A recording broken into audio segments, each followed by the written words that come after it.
Foxborough does not have time for pretty speeches. Training camp is coming, and every decision now has to reveal who truly deserves a place in this push. A former franchise investment is returning through a different door. A pass rusher could hit the market again and force the front office to choose between caution and ambition. A first-team All-Pro was just treated like an afterthought in the national rankings. Even a move at the bottom of the roster says the competition has begun. Today, we're separating real movement, real opportunity, and flat-out disrespect. If you demand courage from New England too, hit like and subscribe. The message is clear. Nobody has a guaranteed place here. The first reminder that a name alone earns you nothing comes from the returning man. Joejuan Williams is back with the organization that drafted him in 2019, but he is not competing for a roster spot. He will join the coaching staff this summer through the Bill Walsh Diversity Coaching Fellowship, per his Instagram. It is a second entrance into Foxborough, carrying experience no manual can teach. We have to face his first run for what it was. New England moved up from pick number 56 to number 45 and sent pick number 101 to the Rams for a 6'3" Vanderbilt cornerback who posted 4 interceptions, 18 passes defended, and second-team All-SEC honors in 2018. The size, length, and expectations were all there. The return never came close to matching that investment. Williams played 36 regular season games for the Patriots, started 1, recorded 38 tackles, and found his steadiest work on special teams. After missing all of 2022 on injured reserve, he left in free agency and spent time with the Vikings, Bears, and Saints. There is no reason to dress it up. The pick did not deliver what New England expected. But missing on a draft projection does not erase everything a player learned. Williams retired in May and accelerated a coaching plan meant for 2027. He worked at Vanderbilt, spent 2 weeks in the same fellowship with the Commanders, and was assigned to the defensive backs. He said teaching the position felt natural, and he immersed himself in how an NFL staff structures meetings, practices, and situational work. That gives this return real weight. Williams knows what it feels like to arrive with the cost of a trade attached to his name. He knows physical tools do not automatically turn into snaps. He knows how quickly an opportunity can disappear when a player struggles to find his role. For a young defensive back fighting to survive, hearing that from somebody who lived the process means more than another generic speech about pressure. The fellowship guarantees him nothing permanent, and it does not need to. When training camp opens July 25th, Williams will be back on the practice field with the organization that bet on him 7 years ago.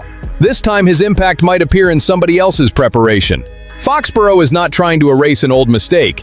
It is demanding that the experience produce something useful now. That is institutional maturity, but it is also a warning. Even a disappointment better come back ready to work. Learning from the past matters. A franchise that believes its championship window is open also has to know when to attack.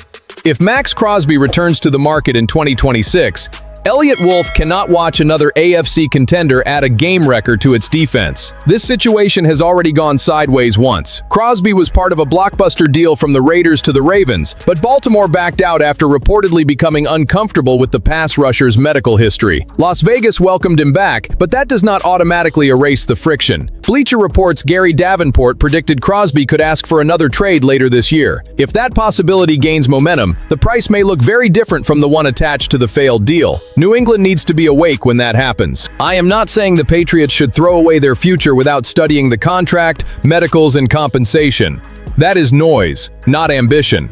I am saying they need to recognize their weakness before it costs them a major game. The pass rush remains the softest spot on this roster. Jesus has been away since rookie minicamp. Harold Landry is coming off off-season surgery. Dre'Mont Jones is stepping into a larger role, but he still has to prove he can deliver steady production.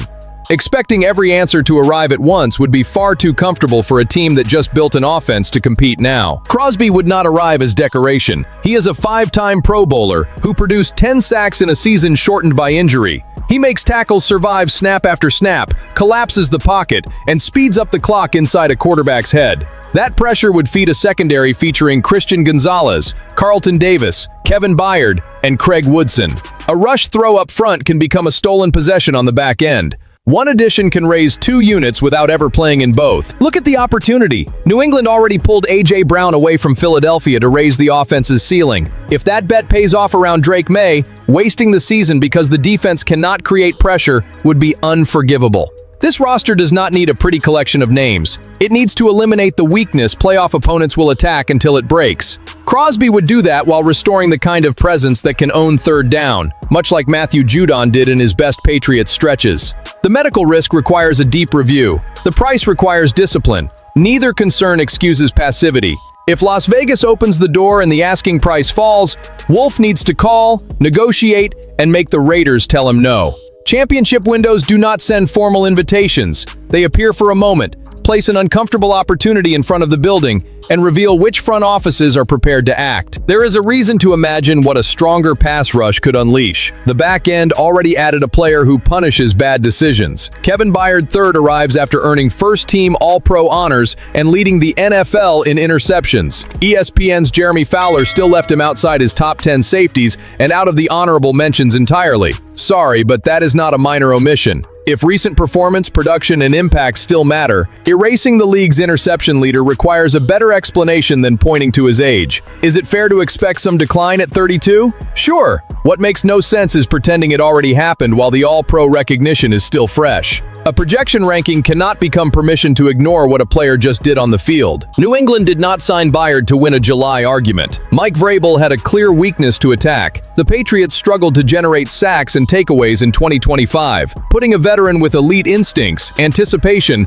and proven production in the middle of the secondary addresses half of that problem. He can line up beside Craig Woodson while Christian Gonzalez and Carlton Davis squeeze receivers outside, and Marcus Jones adds speed and versatility. That is not a unit built to wait. It looks ready to close space, disguise coverage, and punish impatient quarterbacks. Byard also brings something an individual ranking cannot measure. A veteran safety organizes the people around him. He sees tendencies, communicates adjustments, and lets a young player like Woodson attack with less hesitation. If the front can shorten the passing clock, the effect multiplies.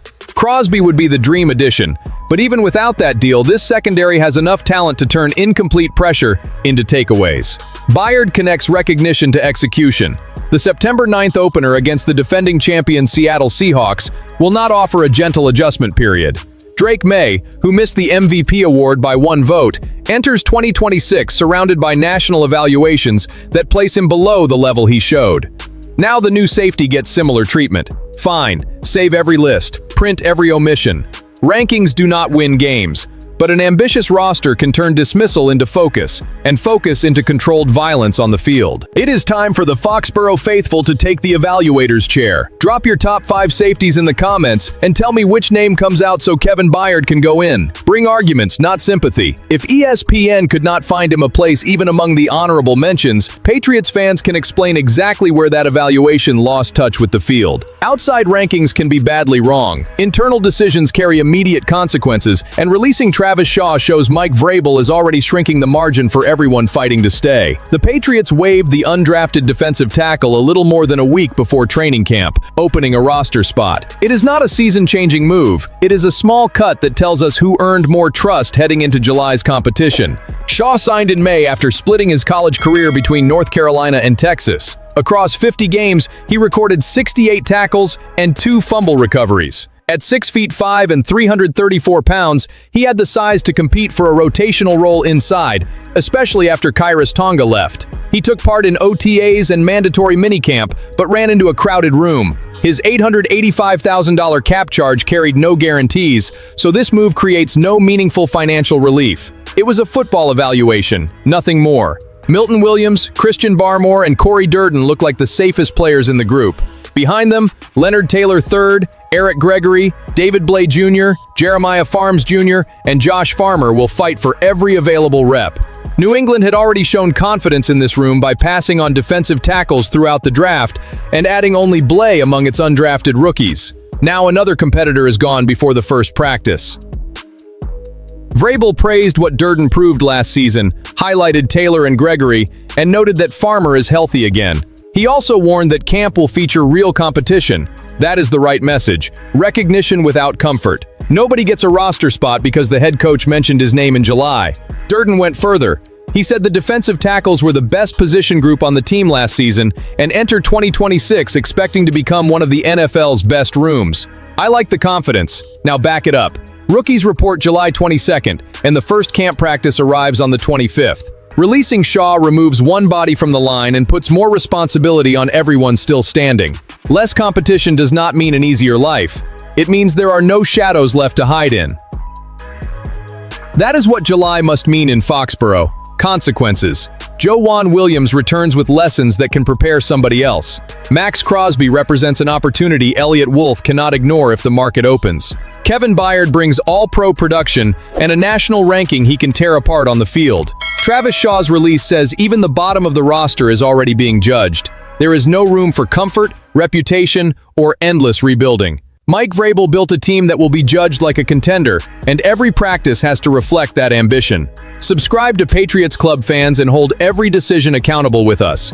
In 2026, improvement is not enough. New England has to become feared again.